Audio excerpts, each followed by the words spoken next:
juma kuni yoki juma tunida tirnog'ini oladigan bo'lsa, Alloh taolo ana shu bandani jasadidan jamiki dardni chiqarib yuboradi degan.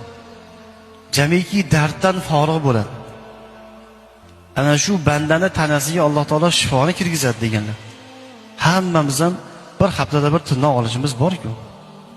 Xuddi shuni jumaga to'g'irlab oling. Juma kuni to'g'irlab oling. Keyin azizlar, tirnoq olishlikda ham tirnoq olishlik juma kuni sunnat bo'lsa, tirnoq olishlikda o'zini sunnat ko'rinishi ham bor. Ko'pchiligimiz bilmaymiz. Ko'pchiligimiz qaychini o'sha ko'rsatgan olamizda bir boshdan olaveramiz. Tirnoq olishlikda sunnat ko'rinishi azizlar, o'ng qo'ldan boshlashlik kerak. O'ng qo'ldan boshlab, mana bu ko'rsatqich barmoqdan boshlaymiz, qarang. Shu meni yaqinimdagilar qarab o'rganib olsangiz yaxshi bo'ladi. Mana bu ko'rsatqich barmoqdan boshlaysiz. O'ng qo'lingizni ko'rsatqich barmog'ini birinchi olasiz, keyin o'rta qo'l deymiz. O'rta qo'lni olamiz, keyin mana bu nomsiz barmoq, jimjiloq.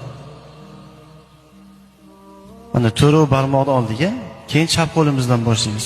Chap qo'limizni jimjilog'i, nomsiz barmoq, o'rta barmoq, ko'rsatqich barmoq, bosh barmoq va oxiri o'ng qo'limizni bosh barmog'i. Tushunarli bo'ldi? Mana atay syomka qilyapmiz, kanallarimizni ham qo'yamiz, xudo xolasa. Ko'rolmaganlar kanaldan ko'raverasizlar.